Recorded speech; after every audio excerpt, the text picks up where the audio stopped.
Be excellent to each other and party on. We're back for another Legacy League, and today we're playing Blue-Red Delver with a heavy burn emphasis. I say heavy because we're playing the full 4 Chain Lightning to bolt our opponent's dome and get them dead quickly. Let's talk about how this deck typically works. This 4 Chain Lightning is the only non-standard thing about it. Everything else is pretty stock. So we've got the 4 Delver Secret. They flip.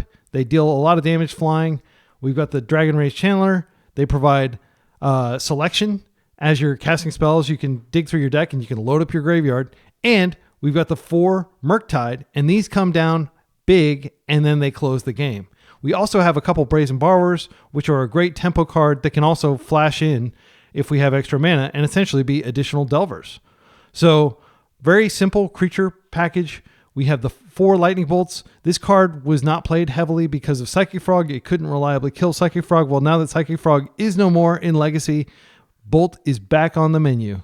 And then the other cards that are noteworthy, 4 Dazes, 4 Force of Wills, 4 Wastelands. So we can interact with our opponents for basically 0 mana and ensure that we can kind of stall the game in the early game so that our opponents are never able to develop their game plan. And of course, we've got the Cantrip Cartel mana base, very simple, 4 Volcanic Islands, 1 island, 9 fetches. Let's talk about the sideboard. So one of the great things about red is you get access to Price of Progress. This is so good against Eldrazi decks. It's good against Karnforge. Any deck that is playing a lot of non-basics is good against Beanstalk. We're going to hopefully just catch them off guard and kill them. I watched the Eternal Weekend Finals 2 years ago in the North America, and it was 4-color control versus Blue-Red Delver. And the way that JW, I'm not going to attempt to pronounce his last name, the way he won was he Price of Progressed, and then he put Mystic Sanctuary to put Price of Progress back on top of his deck, and he Price of Progress again. And he did that against a 4-color control deck that had completely stabilized. So this is a legit alternate game plan win con in your deck. We also have tons of additional disruption, cheap disruption, which I love. 3 Pyroblasts, 1 Hydroblast, 3 Consign to Memory, and a Force of Negation in case we get paired against Oops or some other turn 0 combo deck. Other thing we have, 2 Grafdigger's Cage. These are just insane. You should be playing them in every deck, in my humble opinion, unless they significantly hamper your own game plan. And Dismember. The one card you'll note that we're not playing Tamio. And you might be thinking, well, isn't Tamio really good?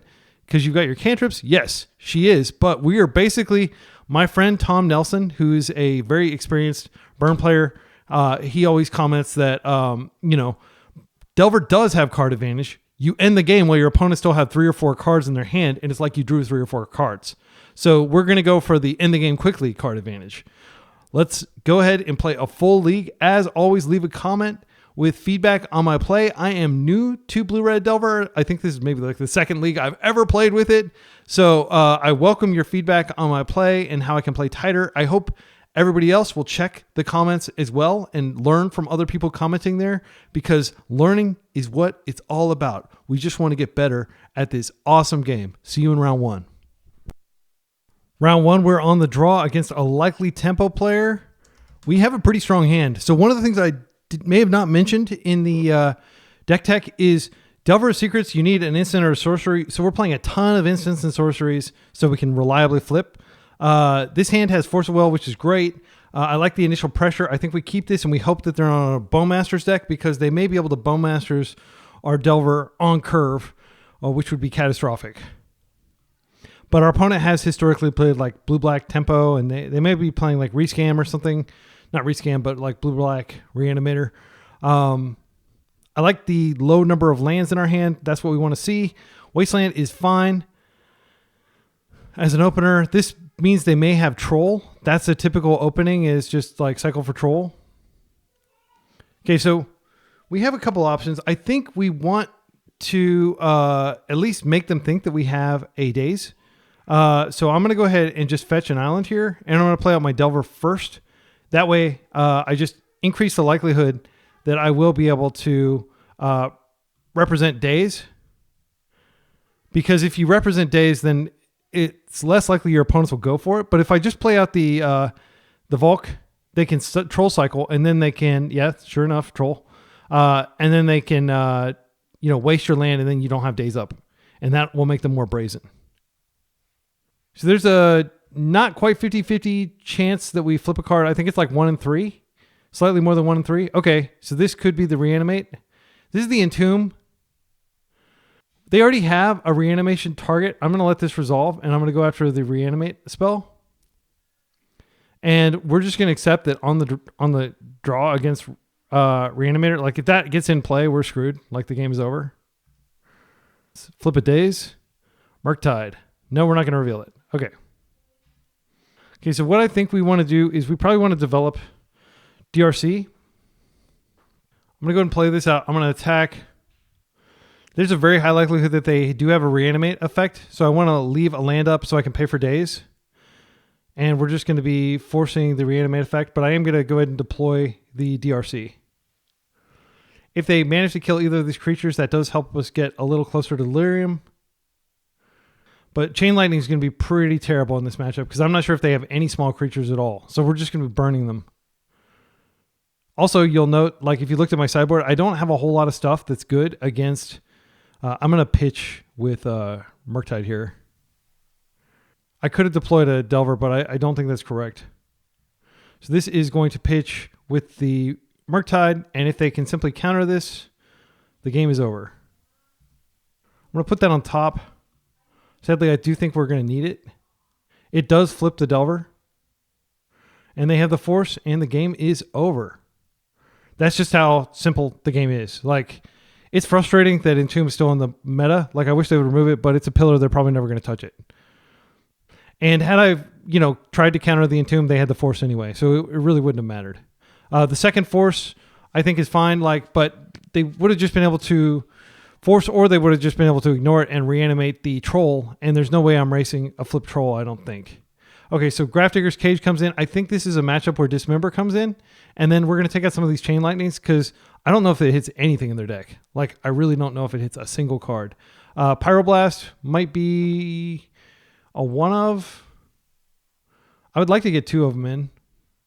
Daze will be really good on the draw. We could take out a couple Forces. I'm not sure if that's, our opponent may chill a little bit on the reanimation strategy just because it does do a lot of damage to them. Also, if you hear my kids playing piano in the background, they love to play piano. Okay, so they can play on basics, which makes me want to cut a Wasteland. Wasteland doesn't cast any of our spells. It's literally just useful for casting... I mean, it's useful for casting Grafdigger's Cage and Brazen Borrower. Like, that's it. I mean, maybe I shouldn't be doing this because maybe, like... Our mana base is tight enough as is. Oh. I would like to bring in a couple extra Pyroblasts because they are a blue deck at the end of the day. I feel like these are probably better than Force. But Force can hit like the actual black reanimation spells, which are what we need to hit. I'm not even sure how much blue they're playing in their deck. I think I'm just going to bring in 1 and I'm going to keep the Force. We're going to keep the faith that we can get across the finish line before they can. But it is very hard. This is a pretty bad matchup. Like normal combo, I think we're fine, but they have something that basically ends the game. Like if they resolve Atraxa, she just gains life every turn, and we can't keep up with the life gain. If you have suggestions for my sideboarding strategy here, please leave a comment. That'll be super helpful. This is a Force hand. It has Delver. I think we lead Volk into Delver, and we try to bait them into wasting us. I'm not going to mulligan. Generally, you don't want to mulligan if you can avoid it because you don't have any way of getting up on cards. Everything's just card selection. And we're going to try to flip this before they can resolve a Bowmasters, which they likely boarded in. Bowmasters isn't too big of a problem once it's on the table because we can just not cast our cantrips. But it is a problem early on. If they try to Entomb here, I think we probably force just... Okay. This is good for us. Right? If we can flip, we have a high likelihood of flipping here. Wasteland. No. Well, that is a bummer. We definitely didn't want to draw that. I think what we do here is we attack and we probably also ponder. We're likely pitching this Murktide. Let's go ahead and attack first. There's no reason not to attack first before you show them more information, like just a heuristic to save time. Okay, now what I'm going to do is I'm going to go ahead and play out the land first. Then I have the option of fetching, but I do want to go ahead and ponder and see if I can set up. I mean, this is pretty good. We definitely want the Brainstorm on top. And we're not going to cast anything. We're just going to draw the Borrower now. They could have Thoughtseize, but I just want to make sure we flip this. All right, and we definitely don't want to shuffle here, but we will if we absolutely have to force in the Daze. I will force a Bowmaster. It's just too strong. Okay, it flips. All right, so I think we go ahead and attack first. We see what they do. We know the top card of our deck is not something we want, so we are going to be shuffling this turn. If we show the Wasteland, they'll definitely just go get a swamp, and our Waste will never do anything. Okay. Not sure what they're doing. Maybe Fatal Pushing here? I think we let the Fatal Push happen if that's what they're doing. Harvester of Misery. Target creature gets, and it's an activated ability, so we can't actually stop it. So that happens. And they can reanimate this, and this is a 5/4. Other creatures get -2, -2. Okay. Unfortunately, they fetched around the Wasteland. I think we put back some lands here. I don't want either of these lands. Lightning Bolt is not atrocious, but it's not great. We can just Bauble to get further into our deck. I don't think we need to worry about Bowmaster, because if they had Bowmaster, they would have used it already. So here's what I think we do. I think we put back these two cards. No, I'm going to put back the Wastelands. I don't think that they're going to be useful in this matchup at all. Now I'm going to play this out. I'm going to use this ability right now to target them. They've got an Animate Dead on top. That's good to know about. Okay, and now I'm going to go ahead and fetch this away so I don't have to do it in the upkeep. And then we're going to draw a random card. And I think I will pitch Borrower because Murktide is close enough to hitting the table. Also, Murktide can survive Harvester. They do have the Bowmasters. We have two options. One, we can just let this resolve, and I think we can bolt it. I think that's fine. And if they Daze, then that's trouble. But what can we do, you know? I don't want to force on that when I know that they could reanimate a spell. They do have Daze. So maybe I've misplayed. They're going to get a land drop here. If we stop this, then we can't stop the Harvester. But they are going to get double trigger. It's worth noting that had we just forced the Orcish Bowmasters, we wouldn't be in this situation. But they still have 5 cards left. I can let this through. And we're going to take some damage. And then we can borrow the token back to hand. Okay. Yeah, we're just going to take the damage. So we're kind of in the danger zone here because we're going to take another one and they're going to be able to attack us for a lot next turn. Grafdigger's Cage is a welcome pickup. So I think if we cage and we Murktide, we might have a chance. We probably have to force to protect cage. That's a good pickup. I think I'm going to go ahead and play this land out. Drop the cage first. If they have another Daze, Murktide is a really sad boy. I think we could wait till combat and we could just borrow. I just want to make sure. Maybe we let them connect and we just borrow instep. And then we can Murk. We'll have a big Murk. I'm just going to take it again. They have something that they're going to cast, and I'm okay if my Borrower gets Dazed. Brainstorm can be the pitch to force. If they do something to try to get rid of our cage. Like a Borrower on their side, for example. This is fine. All right. I'm going to go ahead and grab another Volk just to make sure that they can't screw me off my colors. And I'm going to attempt to borrow the army back.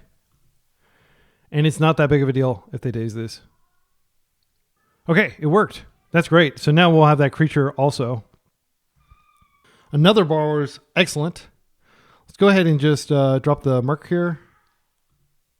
1, 2, 3, and I'll go ahead and exile I'll exile a land. I don't think they're likely to reanimate my Delver, and I do want to have Delirium. Or do I need to exile one more card? I guess I exile the creature here. Because if they counter this, then I'll have a creature anyway. Okay, so we've got a 6/6.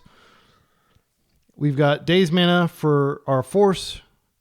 We can largely ignore their Bowmaster. I'm glad I decided not to Force.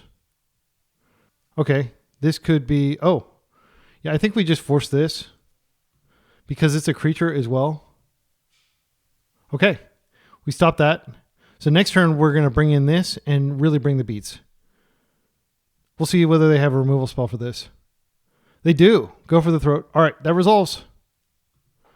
And now we're still potentially winning the race if our Borrower comes out. Another Brainstorm. They may have taken Forces out completely, which is something they can do, but we can't do that because they have just these I win buttons in their deck. All right. So the worst draw in our deck is probably a cantrip. I wouldn't mind drawing a land here. Dismember is fine. I don't really want to use it. I'm going to go ahead and attempt to do this now because it minimizes the likelihood of them having anything here. Like, they could just draw, you know. I mean, they may very well have another Bowmaster in hand and they're just going to get a free lunch here. That's probably game if that happens. This is totally fine. They're taking 2 damage. Now, I think we're definitely winning the race because they're going to be at 15, but they'll probably take the Borrower. I can't imagine them taking Dismember when I'm this low in life. Yep, let's concede. I don't think we're coming back from that. Yeah, and if that seems like a quick concession, like they just have so much going on there. They're going to take this out. I'll draw a couple cards if MTGO lets me. It never really lets me. I think probably I made some mistakes. It could just be that this is a bad matchup. Again, I'm new to the deck, so I don't know. We would have drawn a bunch of crap that wouldn't have done anything. Look at that.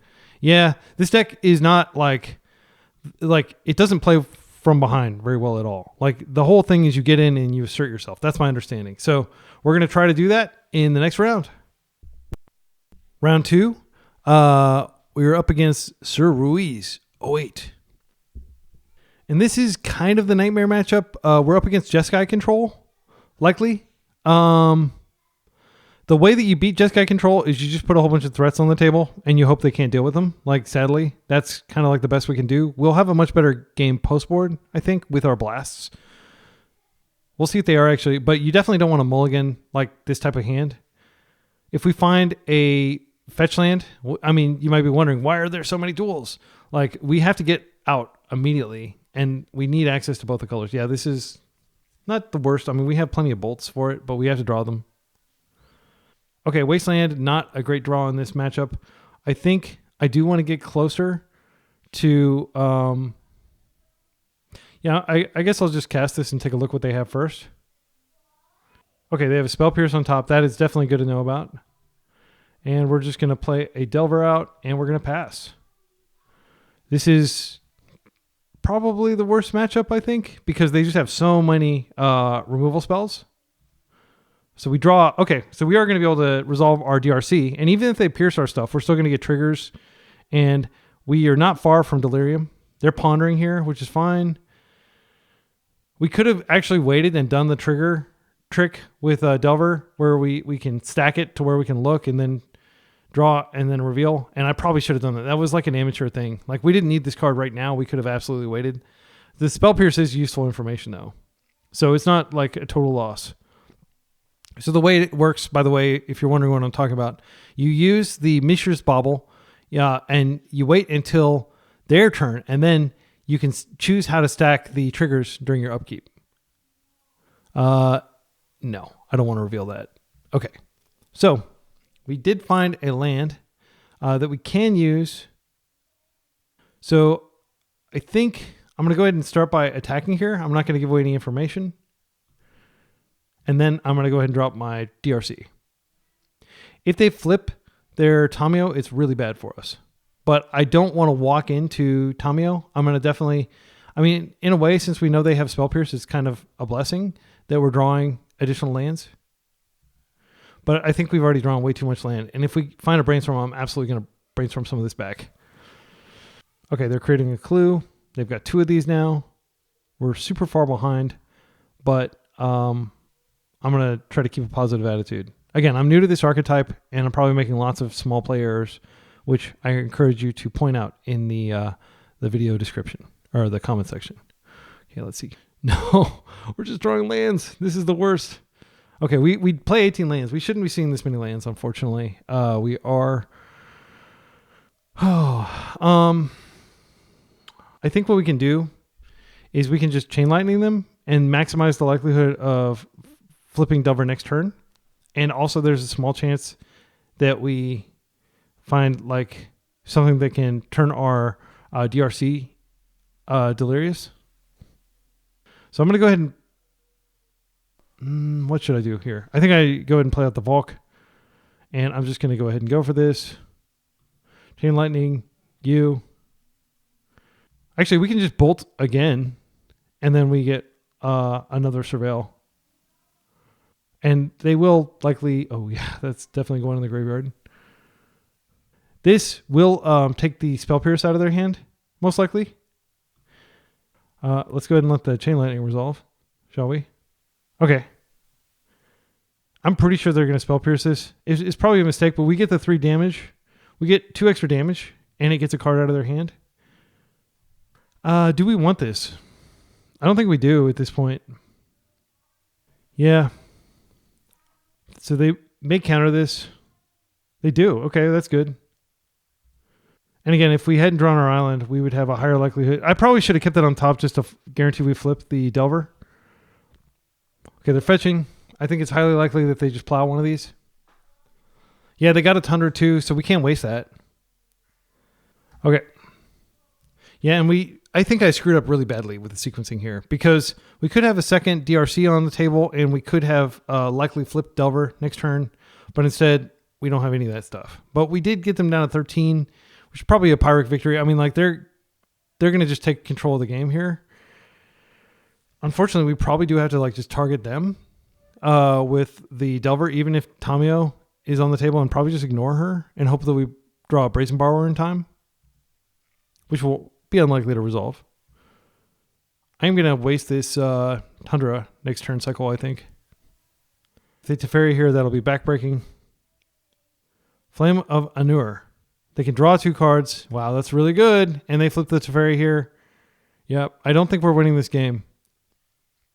Flame of Anur with Tamio is cool tech, and they probably have Snapcasters in the deck too if they're playing that. Flame of Anur is one of the, meta... Oh my goodness. Yeah, that's not good. I am going to go ahead and waste here. Waste them off white, just in case it does something here. And then we're going to go ahead. I probably should have resolved this just in case they had like some sort of permission-based, like soft permission spell. Okay.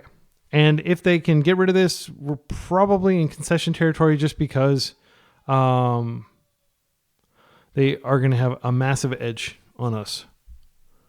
So they're drawing cantrips, which is good for them. Murktide is a potential thing that we can do.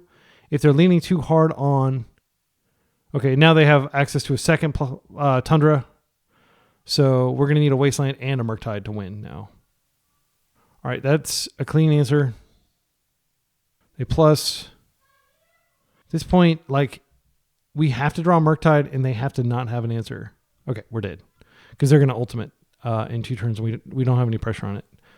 Okay, so let's go ahead and go to sideboard and let's talk about what we're going to do. I think Pyroblast is a very obvious inclusion here. We're going to bring all the Pyroblasts in. We might also want to bring the Hydroblast in. We're going to take out the Dazes. I'll keep the Wastelands. Price of Progress isn't good against Jeskai, unfortunately, because they just can ignore it. I think we probably keep the Chain Lightnings in. We just take out the Dazes.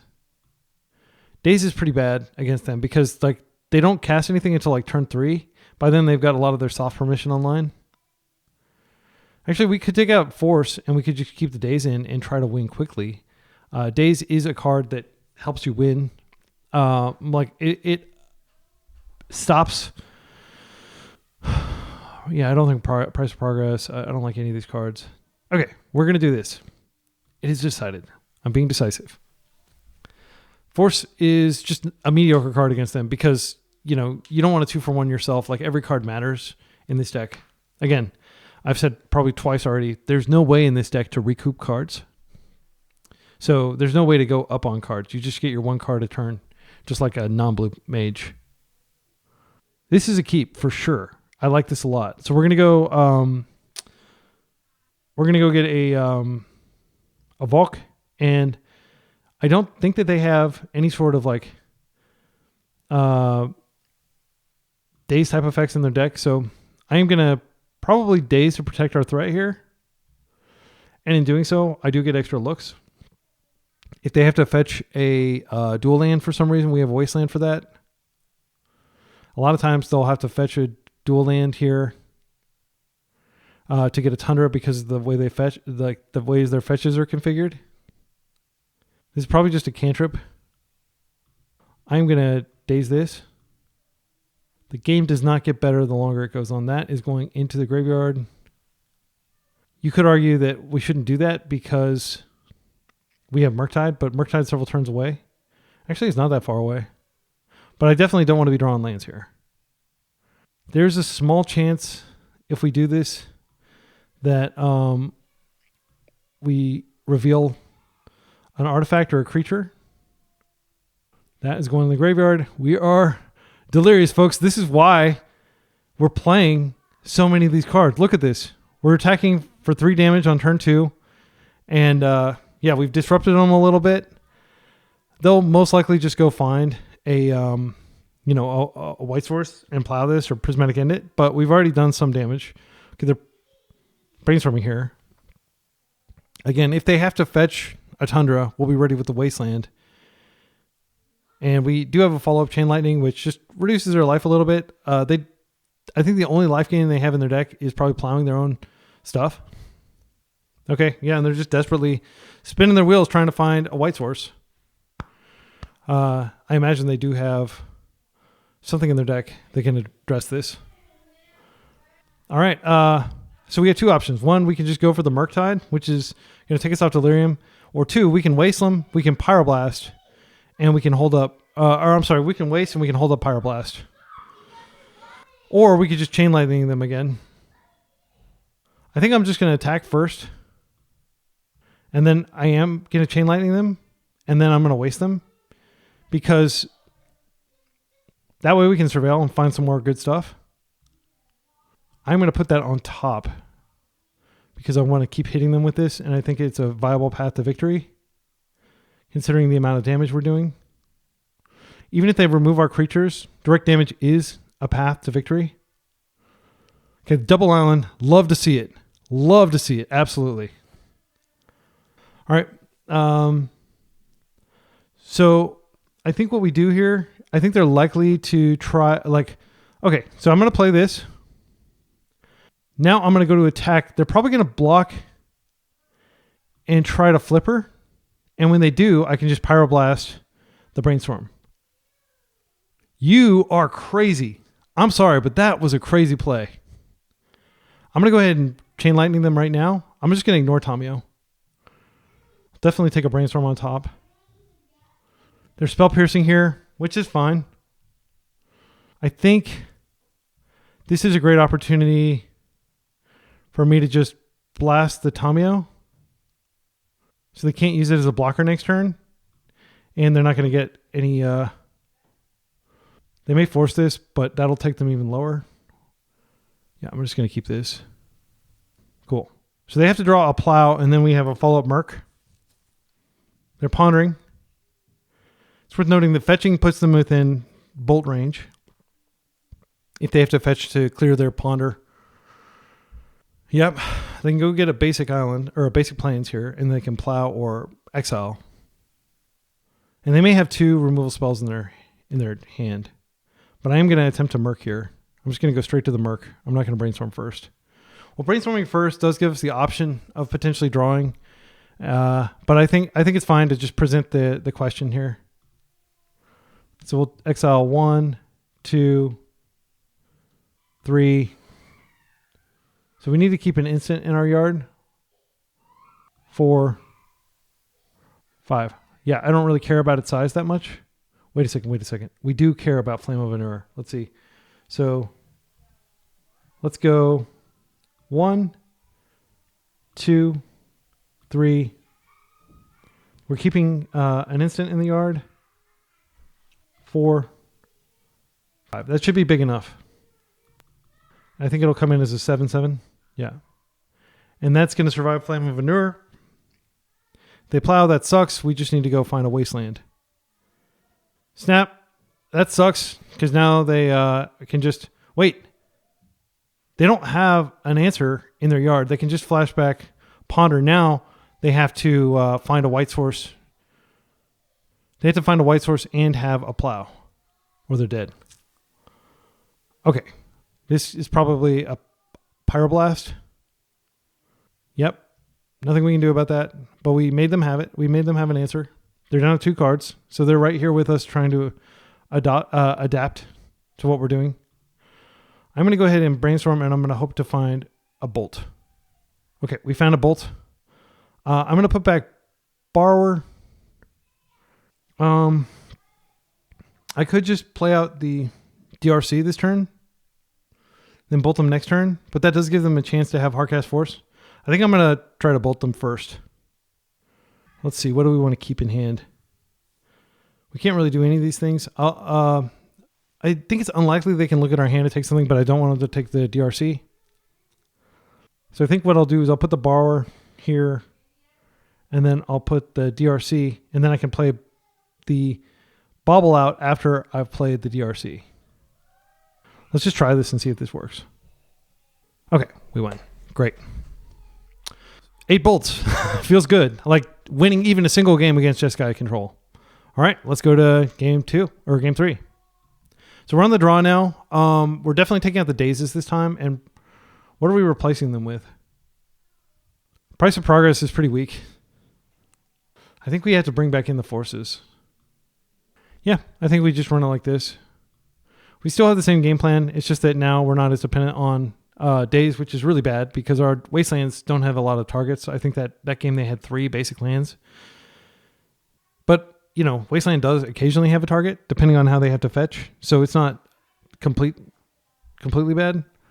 This hand doesn't have a threat, but it does have Ponders and it has Force and it has Pyroblast, which is a really good sideboard card. And I am allergic to mulliganing hands that have lands and spells with this deck.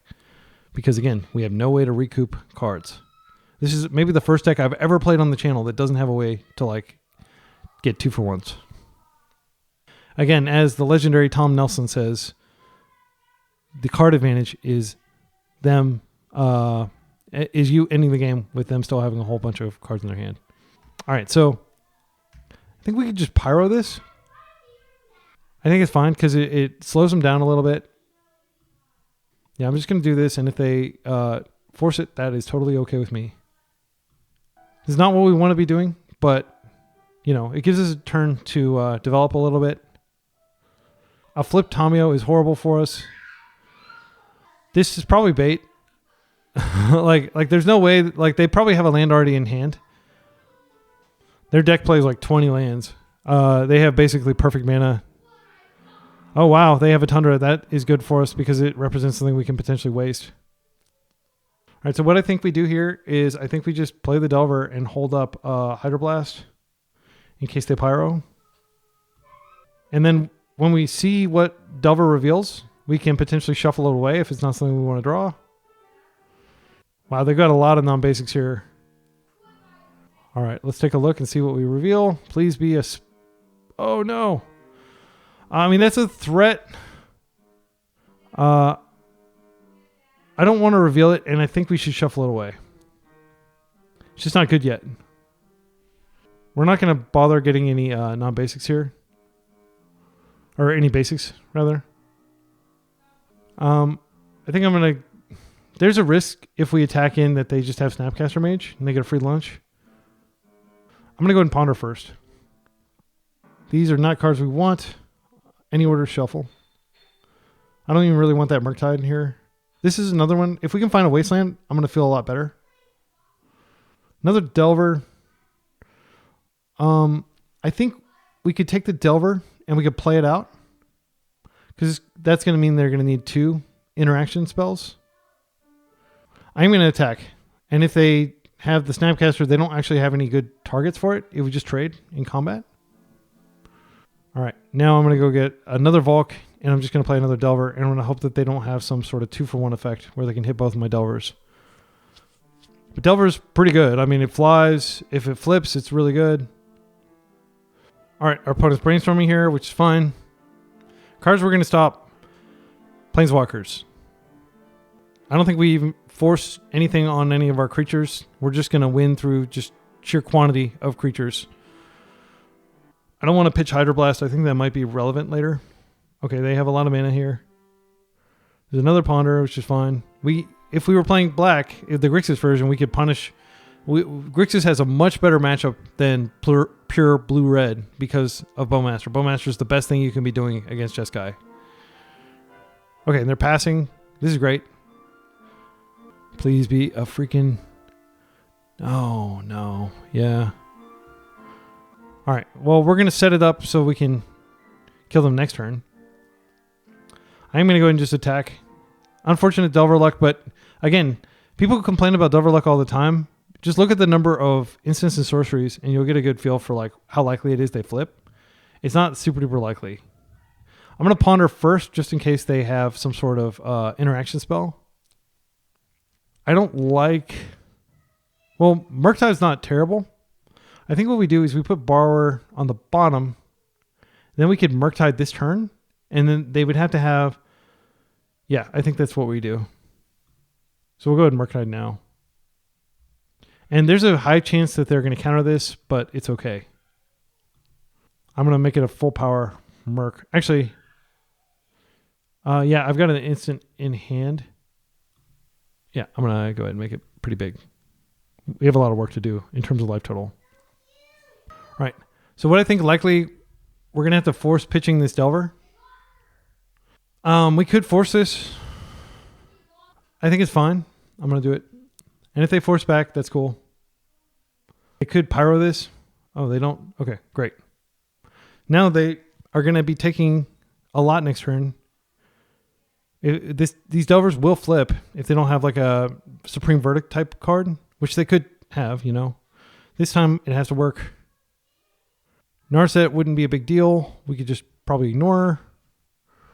Okay, so these are going to flip now to the best card in Legacy, other than Ancient Tomb, of course. Let's go ahead and attack. They don't have white mana to snap. I am going to blast this. I worked hard to flip these. All right, and they could very well have Spell Pierce in their hand, but we had the mana up. All right. Let's talk about brainstorming here. They may have Spell Pierce. I like the idea of just maintaining forward momentum, because if we do find another Murktide, that's good for the following turn. A Pyroblast would be good. I think we can wait. Yeah, because if we brainstorm, we need to have a card to pair with our Force. I'm going to wait. This also plays around Spell Pierce, which we know that they have in their deck. There's a Brainstorm. If we can get them low enough, then we can just burn them out. All right, there's Supreme Verdict mana. Yep, and this is Supreme Verdict. Oh, Wrath. Interesting. I'm going to attempt to Brainstorm here, just because we really want to stop this. We won't...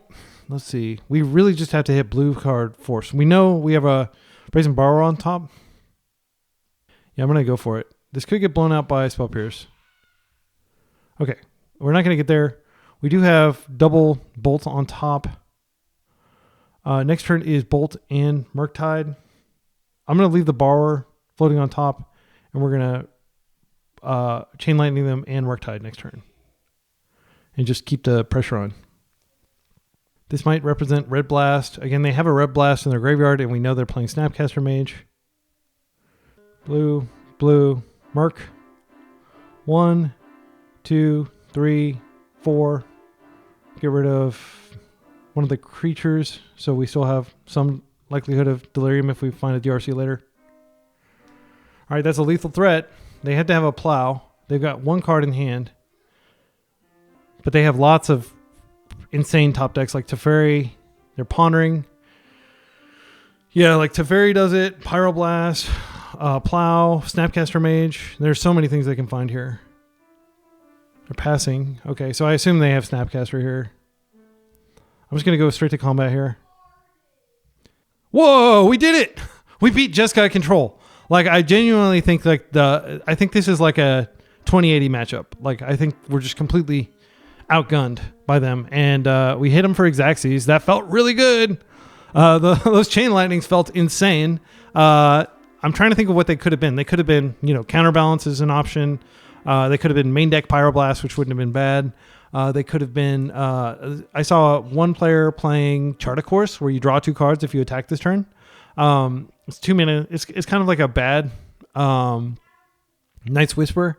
I don't think that's where we want to be, but that is something to flip Tamiyo, but we're not playing Tamiyo, so... All right, so we're 1-1 going into game 3. Round 3.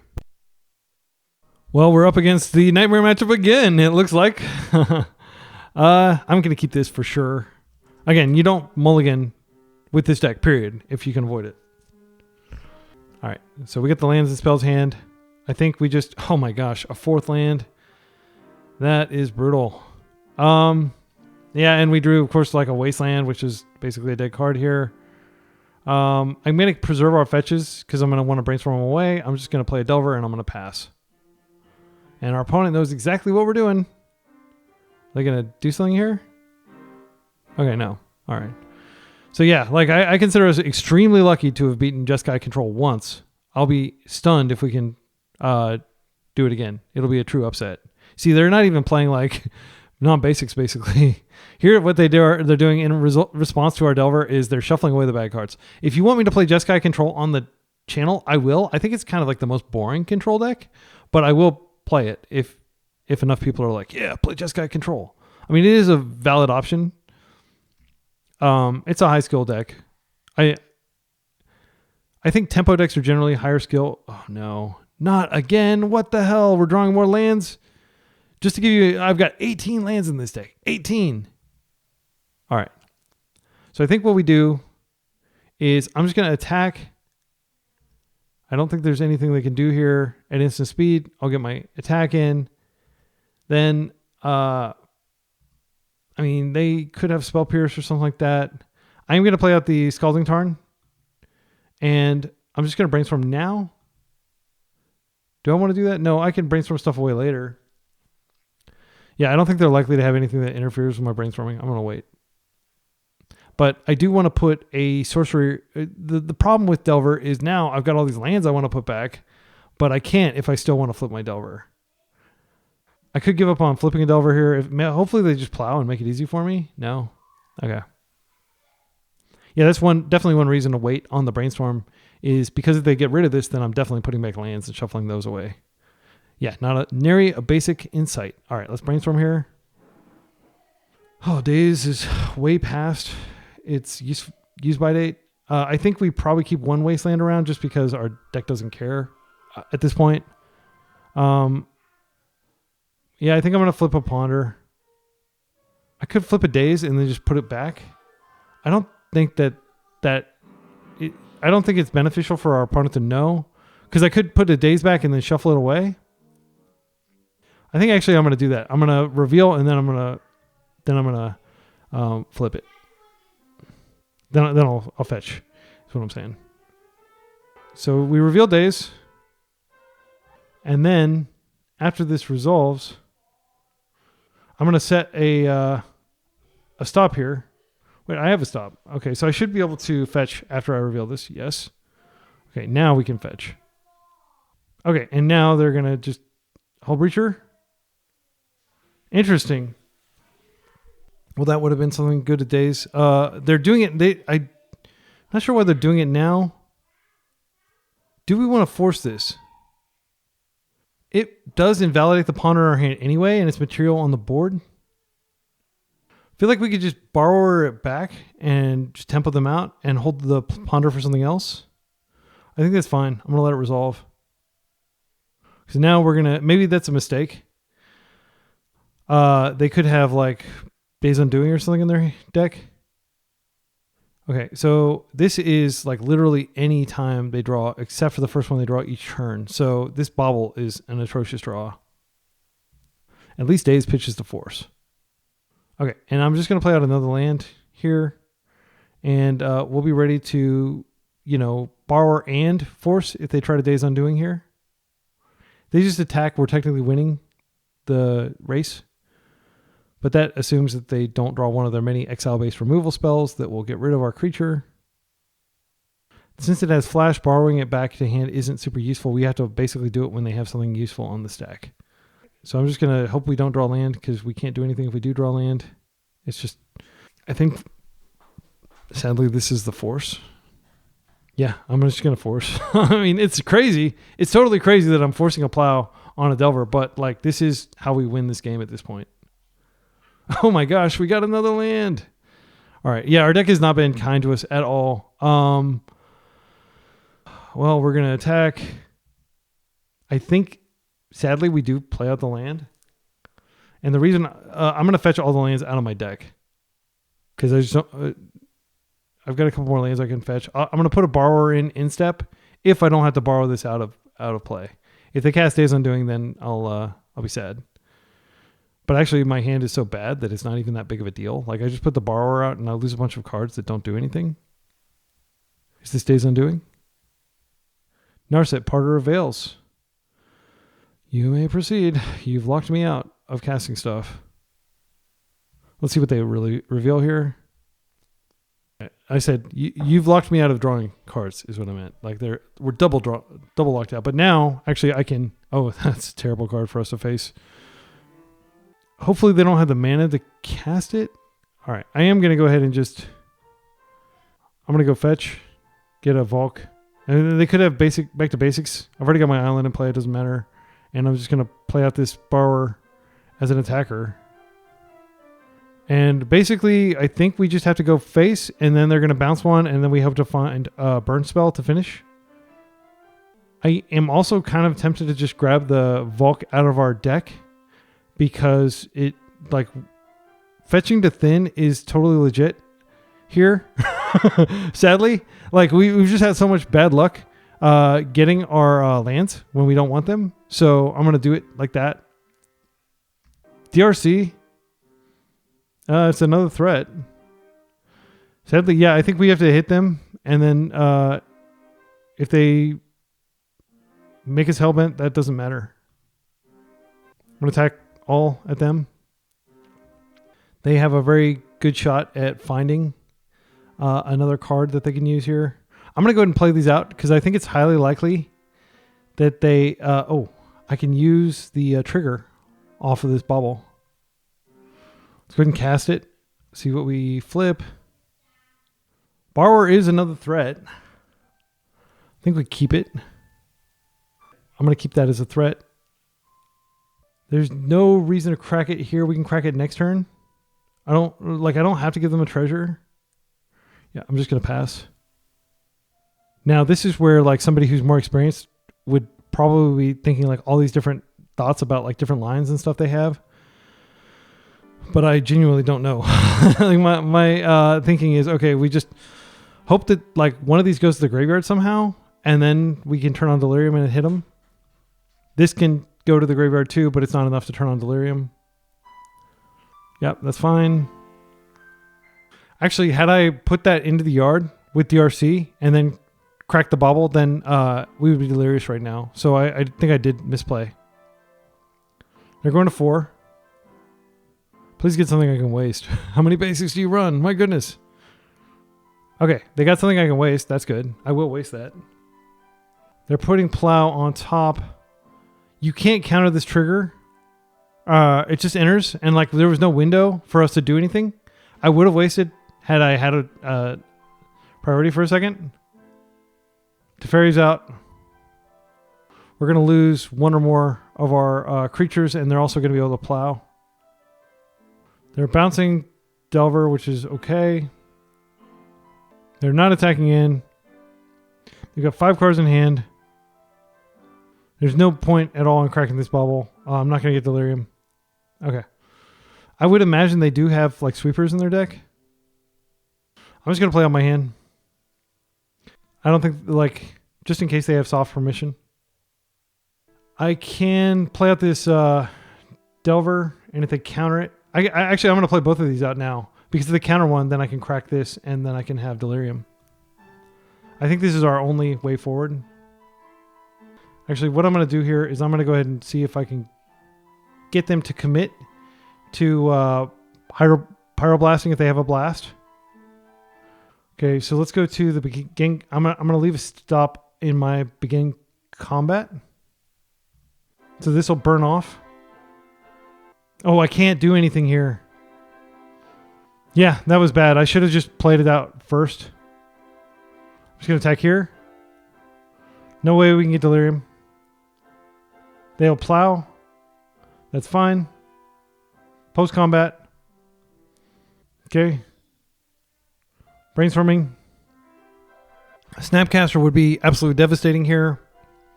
We might flip Delver. We can actually do the Mishra's Bauble trick on ourselves. Here. Yeah, we can do the trick on ourselves that I was talking about. And I'm going to do it just because I want to max... Okay, well, this ends effectively our likelihood of winning. I can't stop that. Okay, so I am going to do this in my turn. That's pretty good. I'm going to go ahead and attempt to use it. They're tapped out. They can't force. They're going to 1. I'm going to look at their top card, I guess. Daze Undoing. Okay, that's a bad card for them to draw. Had I done that first, I would have known to bolt the Narset, and we might still be in this. But unfortunately, we're not in this anymore. Like, we're going to lose everything. We already actually drew a card, so we're not even going to get a card off Narset. Yeah, they should Daze here. And they can actually do it during our turn to take away the card that we draw for the turn before we can even cast it.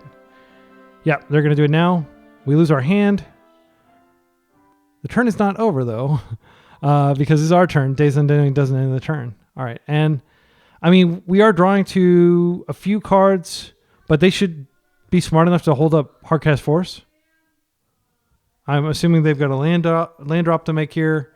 Like, it would be crazy for them to let me potentially burn them out with one of the 8 burn spells in my deck. So we're drawing to 8 burn spells in 53 cards.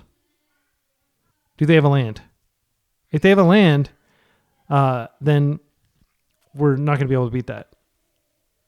Okay, they did find a land, but it's a tap land, so we do have a window to draw a force here, unless they have Spell Pierce. Well, Spell Pierce we can counter. They put a Flooded Strand into the yard. They're plussing their Narset, or the Teferi. They can just put a creature into play and then plow it. Okay, they're going to do something here. Another Daze Undoing, sure. Why not? And unlike a lot of the other cards, like, we're so dead, but they're at 1. This is the classic Miracles gameplay where your opponent's basically dead, but it doesn't matter. Like, being at 1 and being at infinity, there's zero difference here. Basically, they can't crack that fetch. I'm not even sure why they played that out. They drew a card with Teferi. So they have Hardcast Force up. We can kind of even the clocks a little bit because it takes a long time for their deck to win. I should have just F6 through that turn. And we're just going to try to, like, keep slamming bolts. I can't use this. We're just going to F6. Yeah, there's no merit to doing it even during my opponent's turn. We get 1 card, but we have to immediately put it back as part of the resolution. So it's not like there's a window where we can cast something. They're going to Daze Undoing again. Hull Breacher. They're going to have to attack us a lot of times with Hull Breacher. It has begun. The aggro. This does... Oh. Snapcaster Mage. Or they're going to Snapcaster Mage Undoing. Now they have tons of mana. All right. This is getting ridiculous. I'm going to let them do their thing, though. I'm not going to interfere. Yep. We lost a bunch of cards that didn't do anything. Yeah. And I just... so I think this entire game is brought to you by me not bolting the Narset. If I just looked at the top of their deck before, that was really naive play. that was a punt for sure. Now, we probably would have lost anyway, but because they'd be at 4 instead of 1 and we need 2 burn spells to win, yeah, we're dead. They have deterministic kill on the table. All right, let's go to sideboard. I think this doesn't get a lot better for us, though, unfortunately. We bring in the 4 blasts. We take out the Dazes. They are playing a decent amount of non-basics, but so I'm not going to take out any... I think we just board the exact way we boarded last time, which is bring in the Hydroblast, Pyroblast. We probably want to bring in Force of Negation. It's probably better than... I think Daze is just... Well, no, actually, I'm going to take out the Forces here. And we're going to try to tempo them. Yeah, and if we're doing that, then we'll take out this Force too. Yeah, we're going to do that. Our opponent probably doesn't even have to sideboard. They're pre-boarded. Maybe they have a couple blasts to bring in.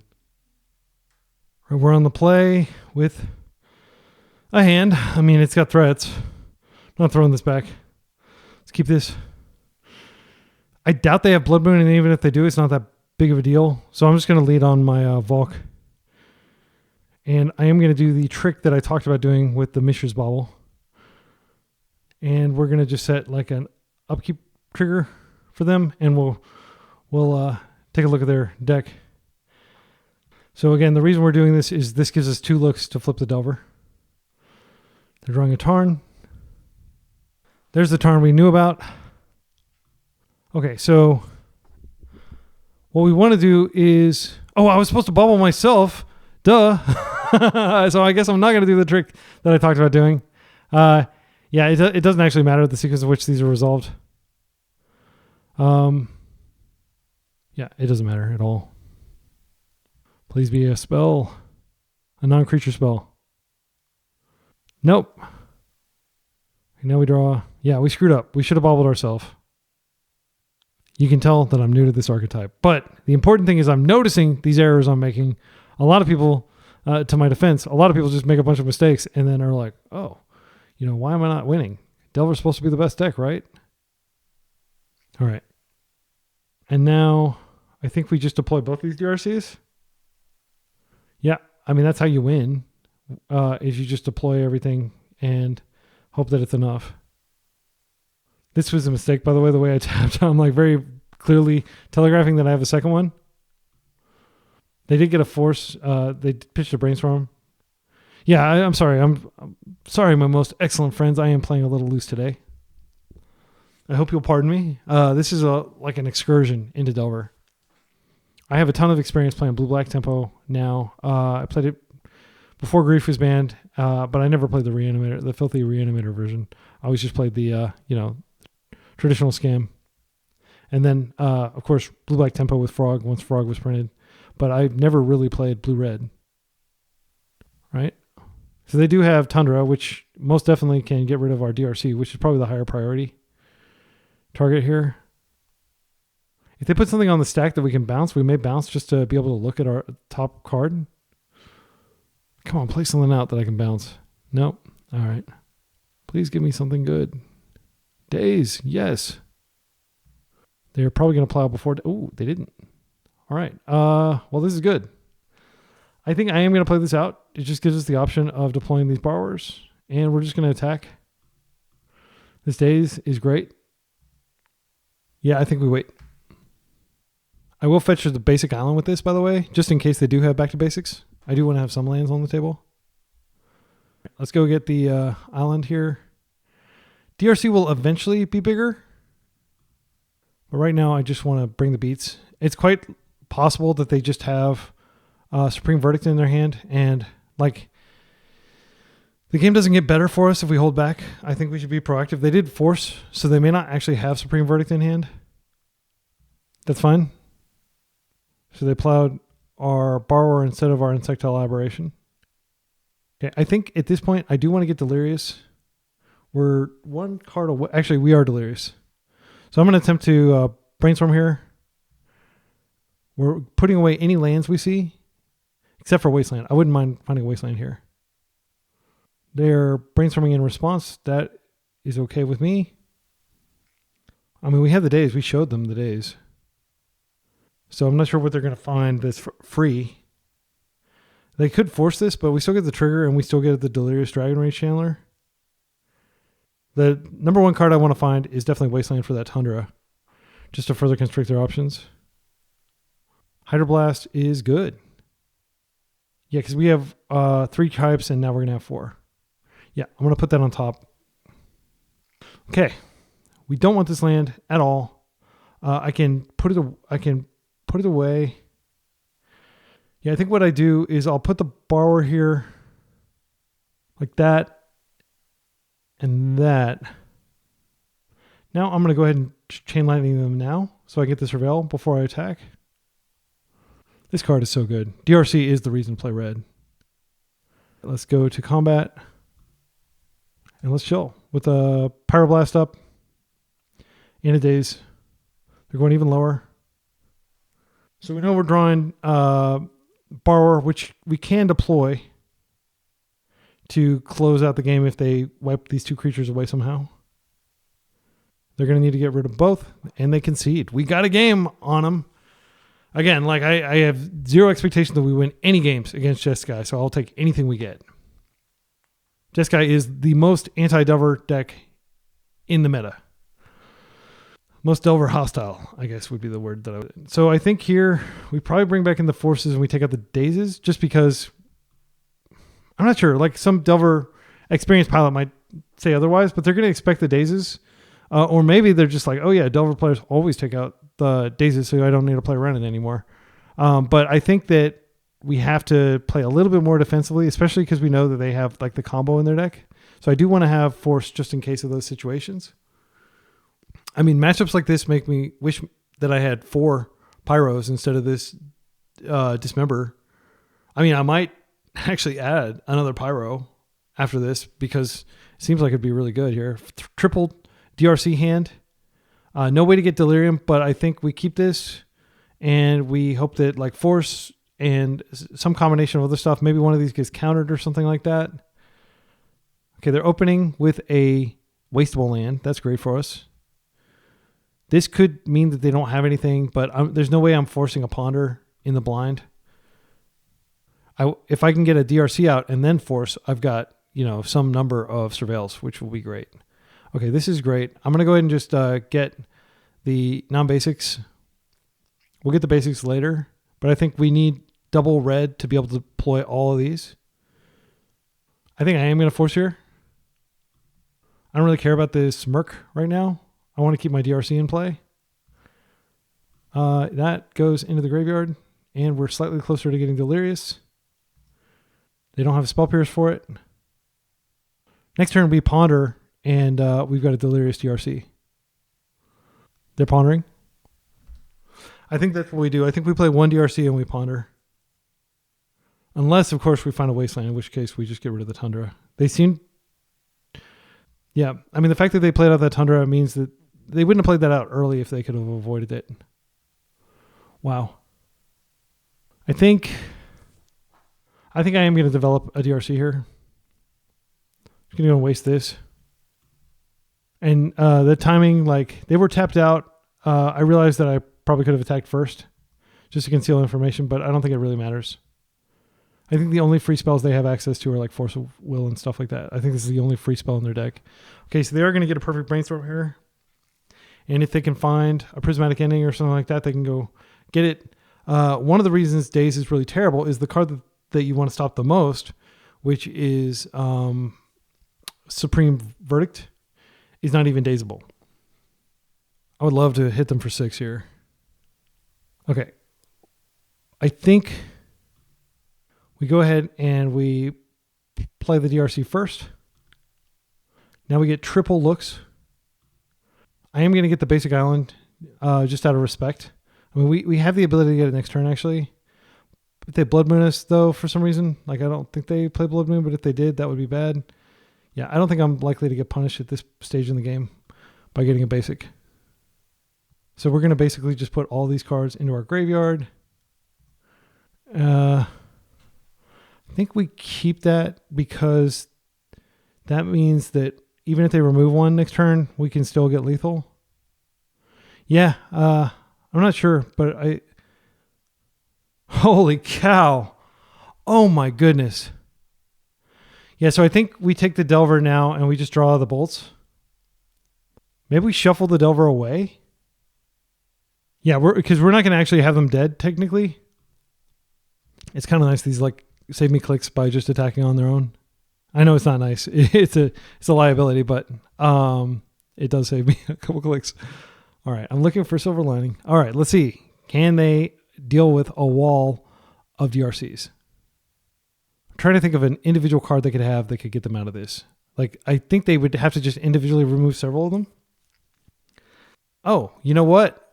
We can just cast a bolt and then we get rid of the Delver. We don't even need to use our fetch to break it.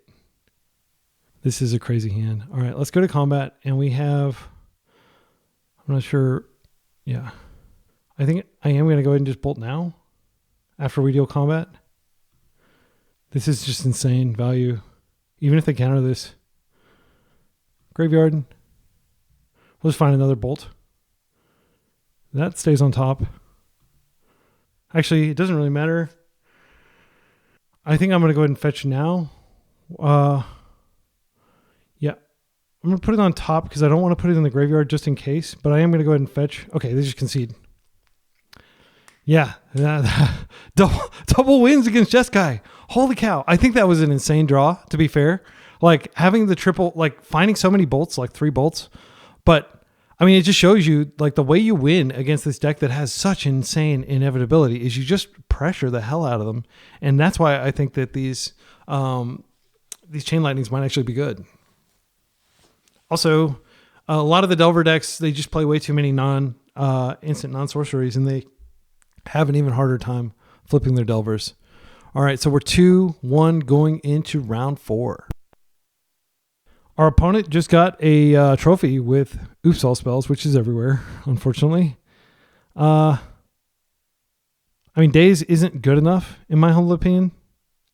This isn't a great hand, even if they're not on Oops, but I'm not going to keep Daze as my only interaction. I think this is marginally better. I'm going to keep this with the Daze, and I'm just going to open DRC into Bauble, and then I'm going to immediately Bauble to increase the likelihood that I find another land. Speaking of lands, this does not matter. Well, Chain Lightning's pretty bad, actually. Maybe I might want a second land, but I definitely don't. Chain Lightning does kind of help us close. It also is an alternate type. Yeah, I think we keep... No, wait, we have Ponder as our sorcery. I'm going to just have faith that this is not going to be a long game. See how low our opponent mulls. I think they may have stopped mulling. No, they're still mulling. So they have to have enough mana to be able to get through our days. But the thing about Oops is just the printing of those additional like bolt lands just made it super duper consistent. They're going to know exactly what we're on here. No secrets. DRC coming out. Bauble. Casting it. Trigger. That's going in the graveyard. We need interaction. Stack interaction. Let's go ahead and Bauble them. There's the Thoughtseize. I think we're probably going to Daze it if that's all they put out there, because they'll almost certainly take. Okay, please force. Oh, double Daze. Okay, so we don't have to actually Daze the Thoughtseize. They can take one of them, shocking themselves. Dark Ritual. I mean, this is a Daze. Technically, this is a Time Walk. I feel like we know they have a Thoughtseize. Yeah, I'm going to do it. They could have the thing, but this does give us another look with Channeler. Okay, they're paying with Simian Spirit Guide. Do they have the mana to actually do anything here? This goes to the graveyard. Next turn, we Ponder, and we have... okay, do they have enough mana? If they play out the guy... Okay. What are they going to do with this man? Oh, another Dark Ritual. Yeah, I think we just lost. That sucks, man. They had like a perfect hand. Oh, no, they can activate it. Let's take a look at their deck. Yeah, that's frustrating. So frustrating. I do not like this deck's presence. I wish Wizards would just actively say like, okay, no turn 0. Again, I understand that it's fun for some people and stuff, but it's just frustrating because you want people to be able to play decks like depths and stuff like that, and then they end up playing against this. Actually, I'm just going to take a look at their library, or their graveyard real quick, and then we're going to move on. Okay, so Memory's Journey, I feel like their list is pretty optimized here. Agadeem's Awakening, it's just a standard land. Chancellor, that's not standard. Poxwalkers. So let's count the Poxwalkers. I think they have 1 Poxwalker, 2 Poxwalkers, and then they have 1 Oracle, and then they have, I think, all 4 packs. I see, yeah, 4 packs, and they have 2 therapies, and they have 1 bridge only, which is enough for them to win against most decks anyway. Yeah, let's concede. Yeah, I mean, they had the perfect, like, through disruption on a mold of 5. Yeah, but again, I hope I don't sound salty. Like, I genuinely just think it's better for the format if decks like Depths and Death and Taxes and stuff like that actually have a prayer, but they don't because of decks like this. Like, they're never going to win. I think Consign comes in. I don't think Pyroblast does anything. Grafdigger's Cage does, though. Okay, so cards that are coming out, I think Chain Lightning is just not that useful. I think Lightning Bolt probably could come out too. It's not blue. No, I'll take a couple bolts out, but I'm going to leave a few in. Borrower doesn't really do anything, but it is blue. Price of Progress does do a lot of damage potentially, but it feels pretty bad to be mulling that in. In terms of artifacts, they have like a few Moxen. That's it. I don't think like I'm not even sure if they have Moxen. Let's take a look at their list. Artifacts, Lotus Petals. Don't want to melt down those. All right. They may have had the Jack-o'-lantern in hand. I didn't see it. I think they still had... Did they have a card left in hand? They may not have had one. Okay. So our game plan is very simple. Disrupt them long enough.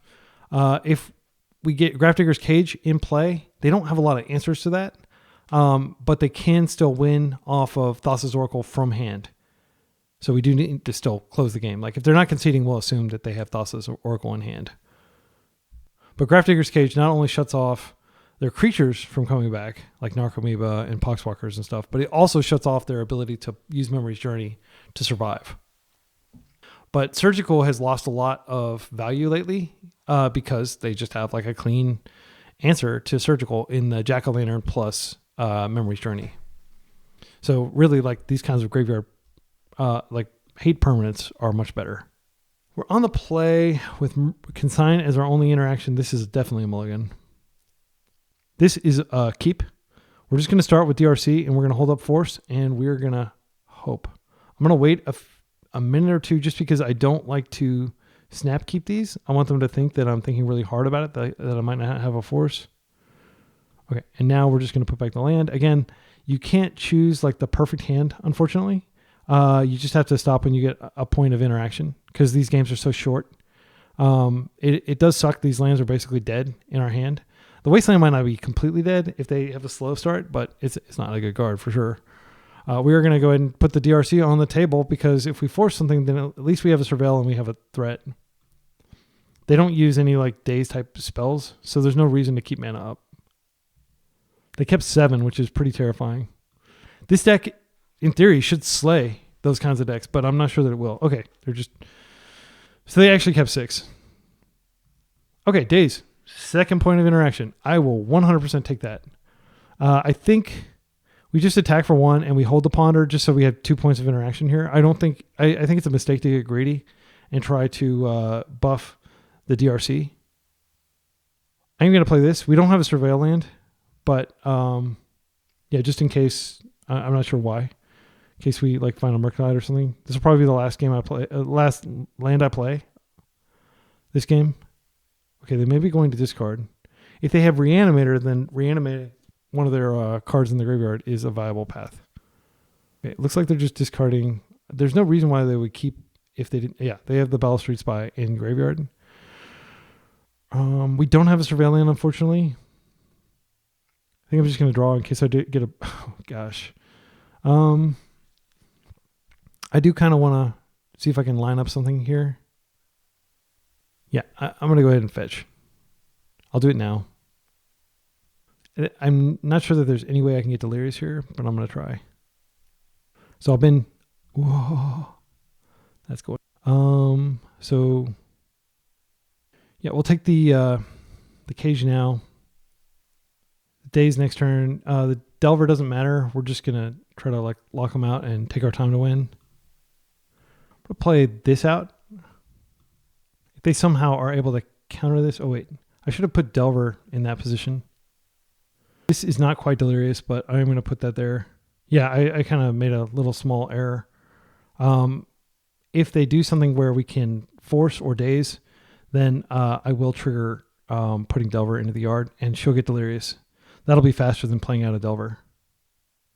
So the beauty of their deck is they use Pact a lot, and Pact, they can't do things like, oh, I'm going to, Pact you forcing my, permanent removal spell, because then they have to immediately win before the next upkeep if they want to use the Pact that way. Okay, and we won just on that. So, yeah, Grafdigger's Cage, good card. Put it in your sideboard. Put 3 of them in your sideboard.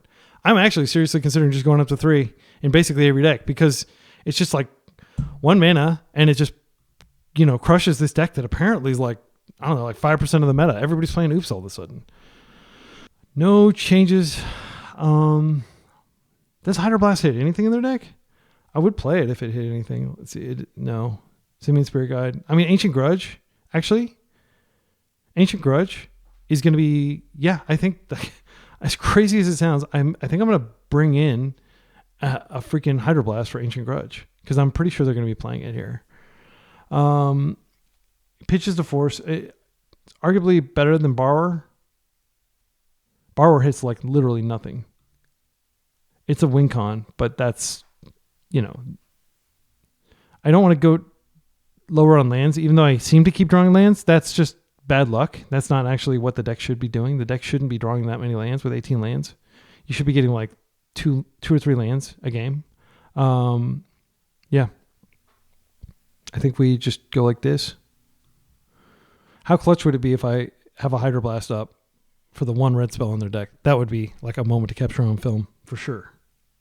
Force and Daze. I'm going to think. I'm going to quote unquote think, but this is a snap keep. You always want to do this, by the way. You never want them to think like, oh, like make them think that you've got weakness. Time is not an issue. Like we're in game 3 and we've barely, like I've used 6 minutes of my clock, 7 minutes, and I play slow as hell. And by the way, like I'm not proud of playing slow in the sense that I'm like inconveniencing my opponents and they have to wait for me to think really stuff. But I'm proud of like being able to generally manage my clock and use my time to think and make optimal lines. And sometimes that does come back to bite me. If you watch a recent video, I'm not going to spoil it, but there is a game where I basically go to time with lethal on the stack, or like a lethal attack lined up. But that was when I was on a call with somebody else, and it takes a lot more time when you're on the call with somebody else. So that's 1 card down. Passing. We don't have any pressure, but we will once. I mean, Murktide will end the game very quickly. So Murktide is the pitch. I think it is fine to go ahead and Volk Ponder line up something. These Dazes are great. It's not bad at all, especially with Wasteland. I'm going to take it, and then I can shuffle away the second Wasteland. But I do want to take both these Dazes. Like they're basically using a Daze is like a 1-for-1 answer to like a Lotus Petal or a Spirit Guide. I'm kind of tempted to Daze here. We don't have anything else going on. They do Spirit Guide to pay. All right, you've got your mana. There's nothing I can do here. Let's see what they do. They Thoughtseize, that'll be a serious bummer. Charbelcher. Well, I think we just kill this, and they're practically hellbent. They're not completely hellbent. Okay, they have no mana sources, which is a big deal. And we're about to draw another Daze. I don't want that other Wasteland, so I'm just going to play this out. And I'll pass with Daze up. This is the value of being patient and just having a lot of overlapping removal. Or a lot of overlapping interaction. Okay. And now I've got double Daze up, and I've got a threat. And if they play out a land at some point, it's going to be wasted. They're going to have like a critical mass of mana all on 1 turn. Okay, we won. Beat Oops. We're 3-0? 3-1? we lost the first game, but then I think we kind of came into our element. So I don't want to toot my horn too hard, but like this deck is strong. This has legs. What he says about the deck that's been dominant, for the past 15 years or so. But yeah, let's go to the final round. So we beat Jeskai twice, and we lost to the first player. I can't remember exactly what they were playing. I'm sure you're remembering, and you're like, your memory's terrible. Yeah, I'm a 44-year-old dude, and I've got like a lot of stuff on my mind from work and family. I'll quit bitching. And by the way, sorry, if you're watching with kids, I'll try not to say even light profanity on the Be Excellent channel. Round 5, we're up against Rapid Lewis 08, who is likely an Eldrazi player, which I think actually Eldrazi is the reason to play Blue-Red Delver right now. So this should be a positive matchup. This hand is insane. So we have the DRC, and then we can Bauble immediately. And then we can start bolting them, which they use their life total as a resource more than pretty much any deck with their Ancient Tombs and stuff. If they've got Dismembers, anything like that, we're going to do a lot of damage to them. So I think it's just DRC into Bauble and chill. Post board, we are most definitely going... Okay, they have Devour. That's good to know about. So look at some card selection here. We don't have the luxury of playing on basics because we only have one basic in our deck. And it is entirely possible that we somehow just run out of lands in this matchup. But I've just kind of accepted that matchups where we run out of lands, that's going to go to the graveyard too. Those are not matchups that we're likely to win anyway. I think I'm just going to go ahead and ball all of them. Once Upon a Time. Okay, interesting. Not interesting. That's a very common card for them to be playing. I'll just pass. I'll quit saying interesting when it's not interesting. I was just thinking out loud. Okay, so we get the card. Looking for more DRCs, please. Or, Murktide wouldn't be terrible. So they get their trigger here. And when I played with Pokemoki, he actually wanted to Daze the Once Upon a Time. And it never even occurred to me that you could Daze it before. So that is something I'll be looking out for is, potentially dazing their Once Upon a Time early on, because that may mean that they're looking for land. Okay, Wasteland is what we are looking for here, and not other lands. Okay, Murktide, that's one of the cards I requested. So what I think we can do is we can get Delirious here. We can just deal a lot of damage to him. I think I want to, if I can find a Wasteland, that's good. That might be worth not getting Delirious here. That is definitely going in the bin. Force, I don't think we want it. I don't think we want any of these. I think we want to see if we can high roll a Wasteland. We didn't. We got another fetch, which is unfortunate. I think I'm just going to bolt them and then hit them for 3. I'm trying to decide if it's worth fetching just to get another land out of my deck, and I think it is. Just because, I don't know why, but this deck, for an 18 land deck, we're just drawing lands like crazy. And we do have access to our basic should we want it, but yeah. Basic is less good against Eldrazi just because they can exile your basic. That is another card to feed the Murktide. I think we put it in the graveyard. And maybe that's why I'm drawing so many lands, is because I'm putting all these juicy spells in the graveyard. All right, they're at 14. Play out an Ancient Tomb. Okay, now they're casting the Once Upon a Time. Very patient with it. So next turn we can Chain Lightning them, and then we can create a giant Murktide.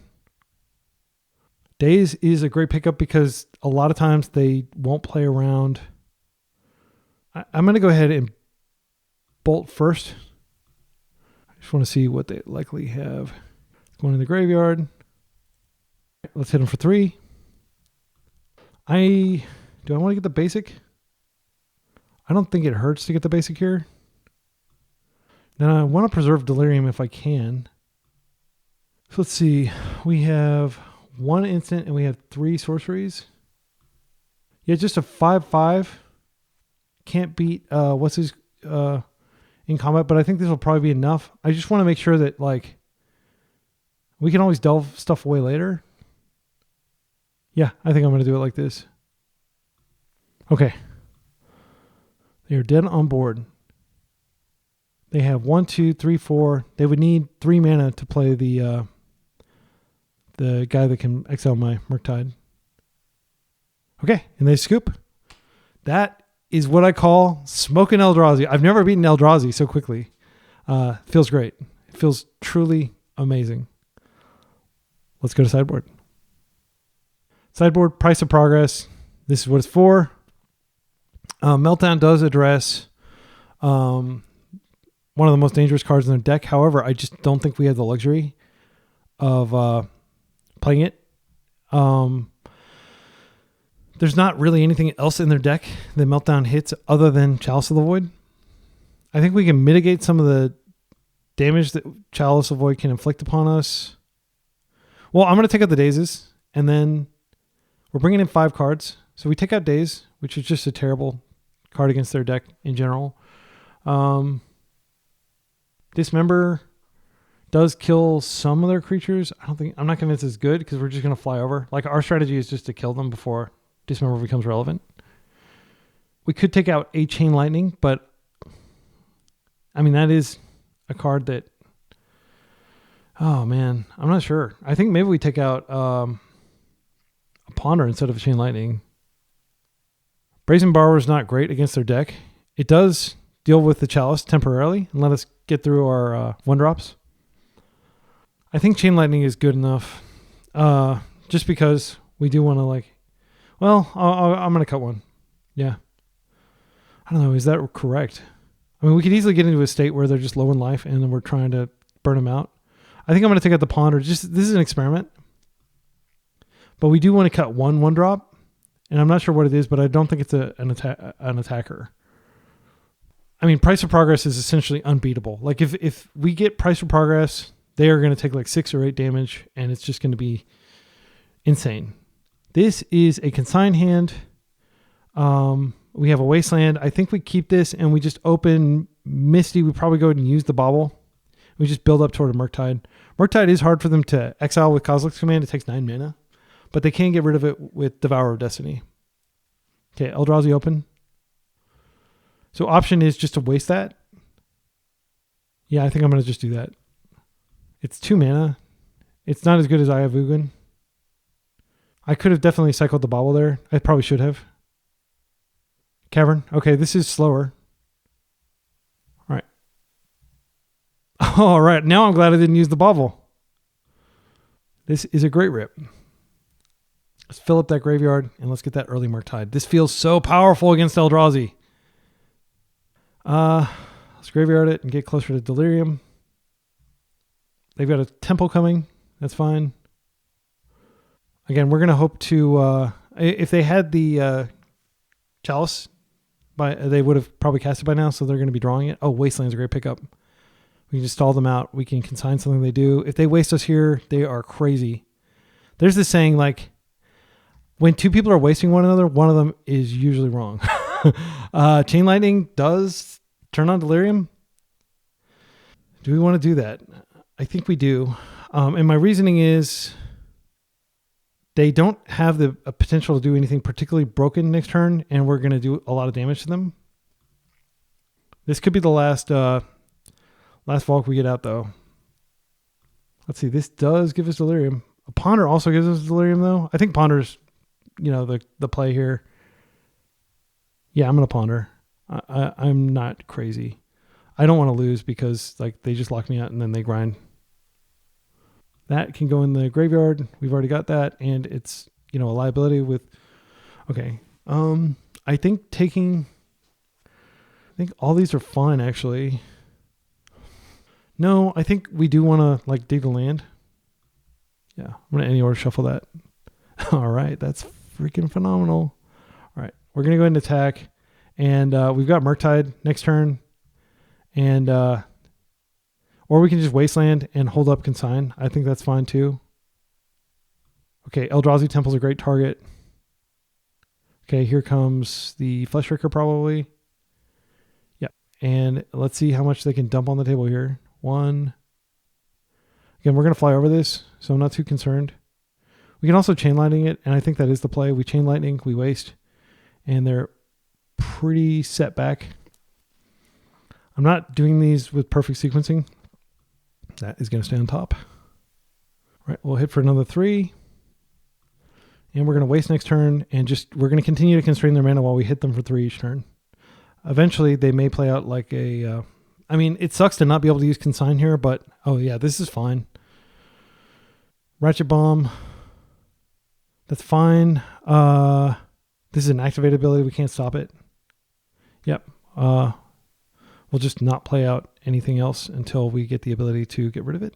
I'll go ahead and waste one of their caverns. Just No, I think I'm going to play out the Murktide. I think that's more important than wasting them at this point. So they have 1, 2, 3, 4, 5, 6 if they have Eye of Ugin.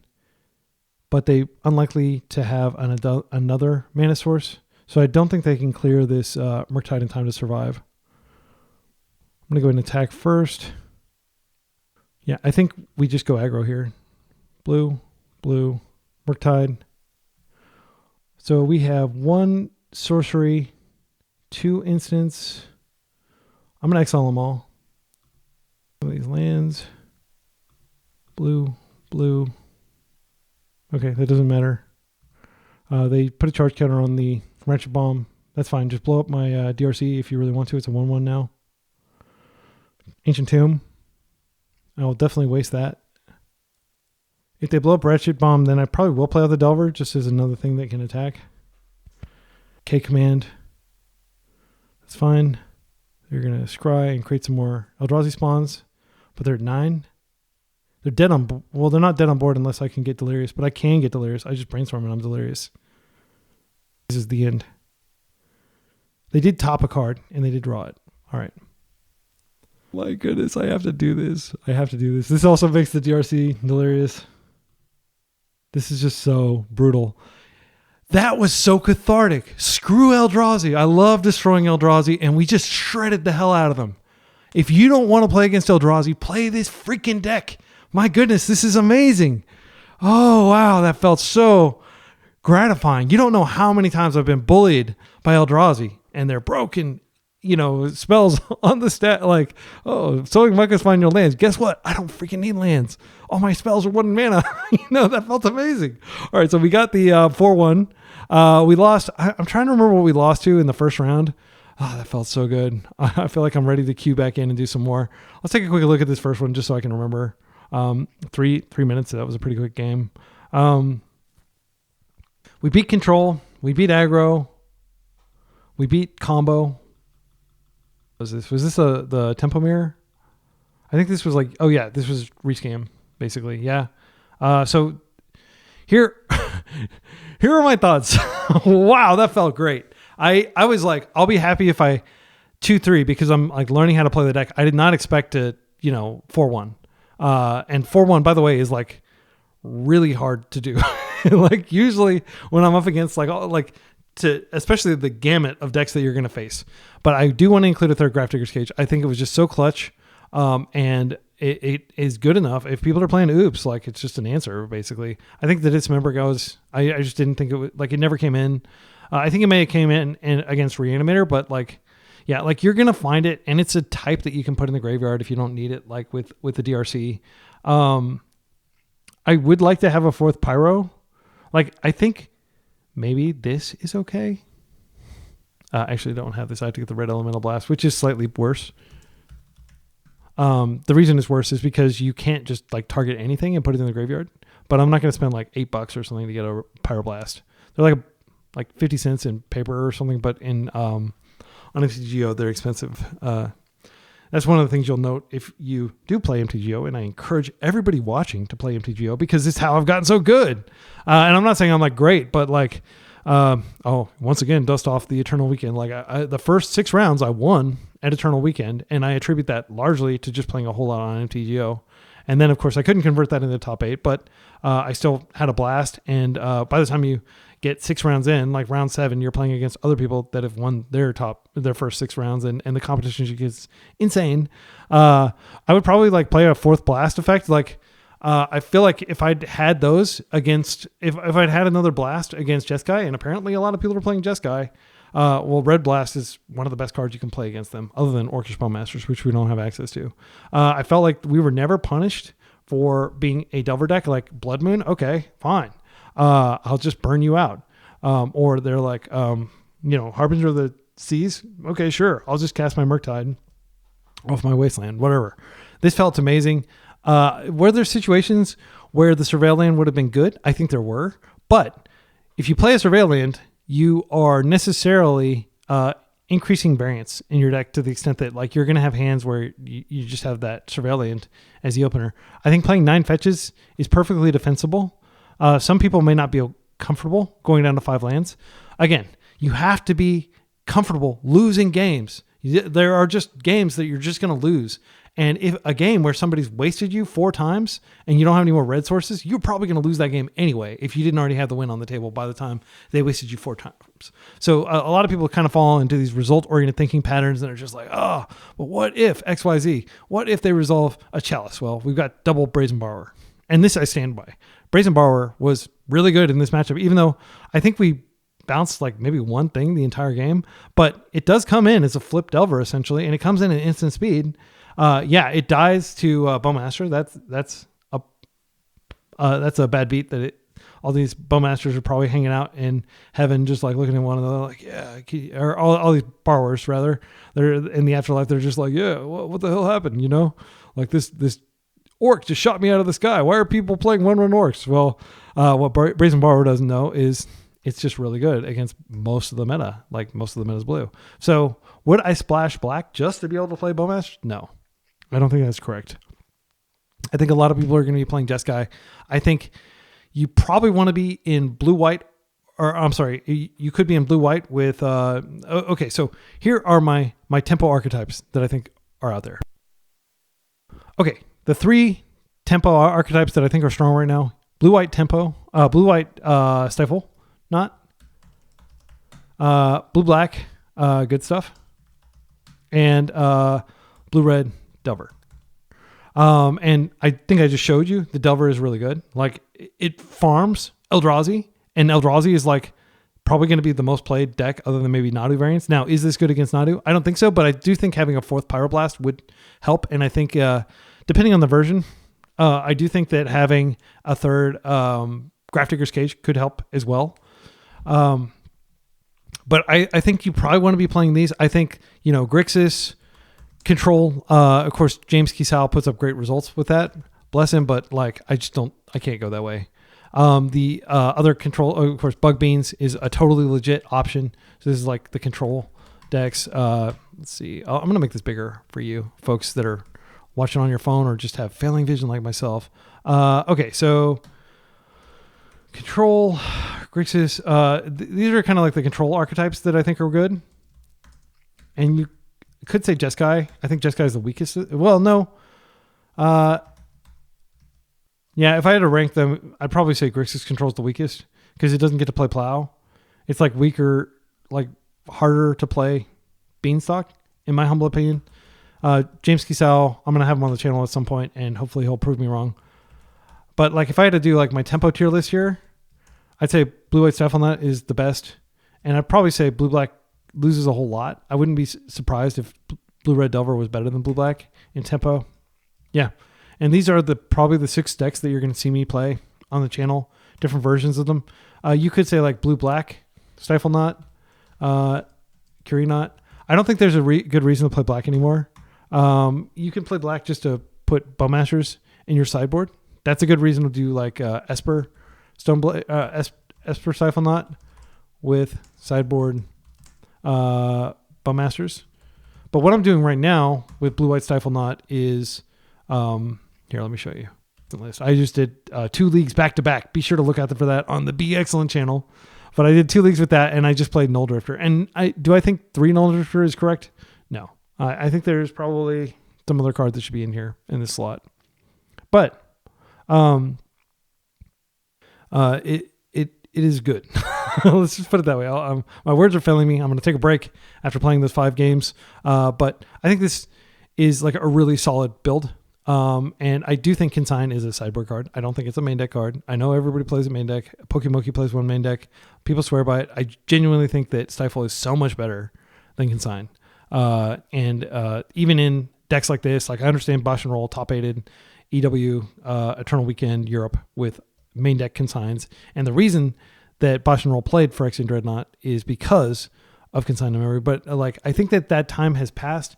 And if you look at like the recent dumps of top deck lists and stuff, Karnforge is not doing nearly as well without Bex and Bauble. It's still a threat, but Eldrazi is like the more immediate threat. And I don't think that, main deck Consigns, like we had Consign in our hand the entire sideboard game, and we never used it because we just never had the mana up. We always had better stuff to do with our mana.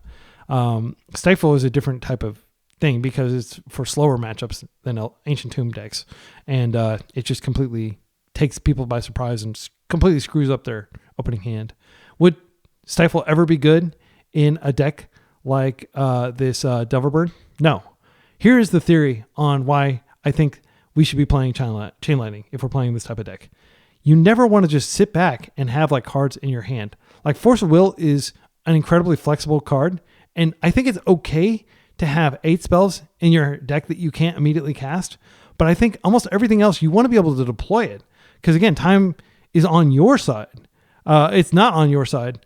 You don't have any inevitability in this deck at all. Basically, it's just counting down to when, your dinky little creatures get exiled, or, your Murktide, they've got lots of answers, or they find the Supreme Verdict or something like that. How do we beat Jeskai? We beat them by just pulling out all the stops and just going all out. And this is an all-out assault deck. And I think Chain Lightning is the perfect exemplar of this philosophy of kind of aggressive play. I mean, like I would never play Burn. It's got a terrible win rate. It's boring, in my opinion. It's too linear. But this is basically Burn. It's just better Burn because you do have, cards that actually interact with combo favorably. And you're not just like, oh, I'll bolt you. Okay, I'm going to do my little oops, combo and win. You don't have to worry about that, right? You've got recourse. So I think that this is the premier aggro deck other than Eldrazi in the format, in my humble assessment. And that is a lot of theory crafting, but we did just see it go 4-1. So I'll quit like bragging. I mean, I could queue back in and just get completely destroyed. But like the fact that it was able to beat Jeskai control says there's something to this extremely aggressive approach. People think the format has slowed down.